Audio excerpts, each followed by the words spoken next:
रात के 12:07 हुए थे। कमरे में हल्की सी पीली रोशनी जल रही थी और बाहर बारिश की बूंदें खिड़की से टकरा रही थी।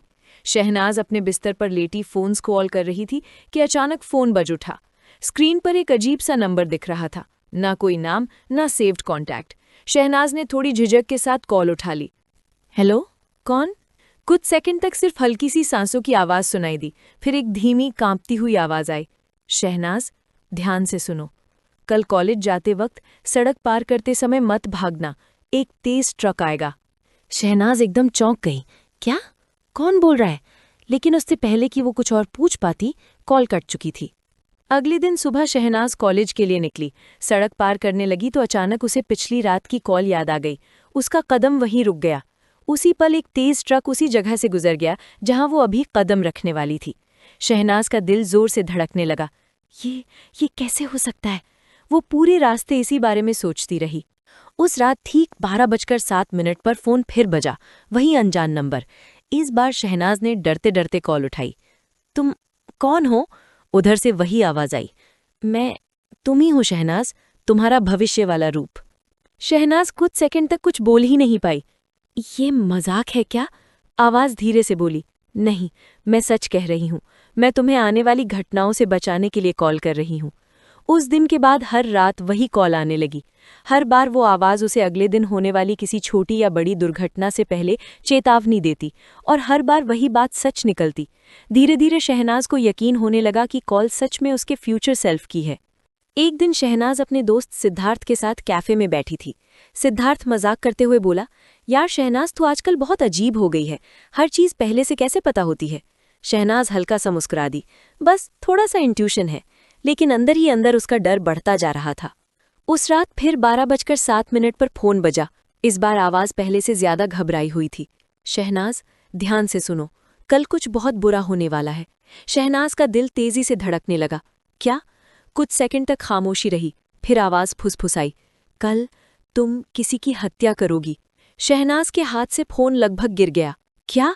मैं ऐसा क्यों करूंगी? उधर से आवाज कांपते हुए बोली।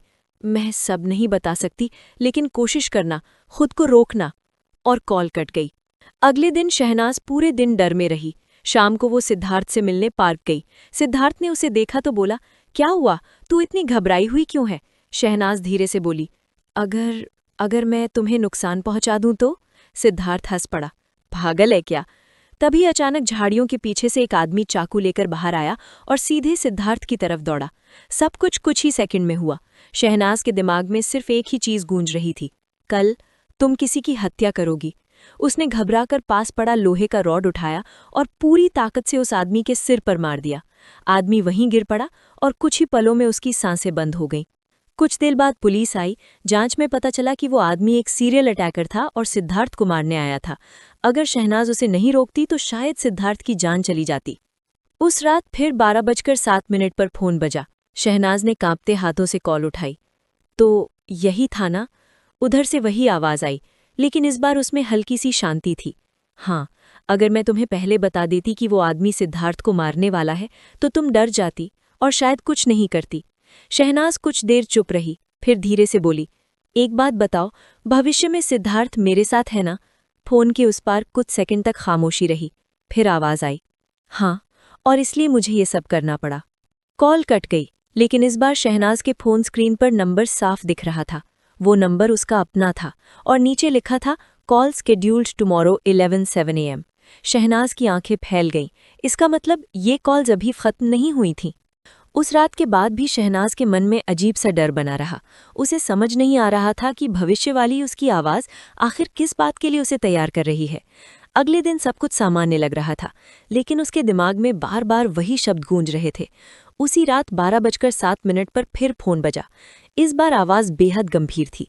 उसने कहा कि अब तक जो कुछ भी हुआ वो सिर्फ शुरुआत थी, क्योंकि असली खतरा सिद्धार्थ से जुड़ा हुआ है। आवाज़ ने चेतावनी दी कि सिद्धार्थ का एक छुपा हुआ मकसद है और वो वैसा नहीं है जैसा दिखता है। शहनाज ये सुनकर गुस्सा हो गई। उसे लगा कोई उसकी और सिद्धार्थ के बीच गलतफहमी पैदा कर रहा है। उसने साफ कहा कि वो सिद्धार्थ पर भरोसा करती है और ऐसी बेवकूफ़ी भरी बातों पर यकीन नहीं करेगी। लेकिन कॉल कटने से पहले आवाज़ ने बस इतना कहा, सच्चाई से भागना आसान है, लेकिन जब वो सामने आएगी तब देर हो चुकी होगी। अगले दिन जब शहनाज सिद्धार्थ से मिली तो सब कुछ पहले जैसा ही था। वही हंसी मजाक, वही अपनापन। शहनाज को लगा कि कॉल झूठी थी, लेकिन अचानक सिद्धार्थ ने उससे कहा कि उसे एक ज़रूरी बात दिखानी है और वो उसे शहर से थोड़ा दूर एक सुनसान जगह पर ले गया। वहां पहुंचकर सिद्धार्थ का व्यवहार धीरे धीरे बदलने लगा। उसकी आवाज़ ठंडी हो गई और उसके चेहरे पर एक अजीब सी मुस्कान आ गई। उसने शहनाज की तरफ देखते हुए कहा कि उसे आखिरकार वो मौका मिल गया है जिसका वो काफ़ी समय से इंतज़ार कर रहा था। शहनाज हैरान रह गई। उसने घबराकर पूछा कि वो क्या कह रहा है। तभी सिद्धार्थ ने कहा कि वो इस दुनिया का सिद्धार्थ नहीं है, बल्कि एक दूसरी समानांतर दुनिया से आया हुआ उसका रूप है, और उसका मकसद सिर्फ शहनाज के करीब आना था, क्योंकि शहनाज में ऐसी शक्ति है जो दो दुनियाओं के बीच दरवाज़ा खोल सकती है। ये सुनकर उसके पैरों तले जमीन खिसक गई। उसे अचानक फोन पर कही हर बात याद आने लगी। तभी अचानक उसका फोन फिर बज उठा। 1207। कांपते हाथों से उसने कॉल उठाई। उधर से वही आवाज आई और इस बार उसने सच्चाई बता दी।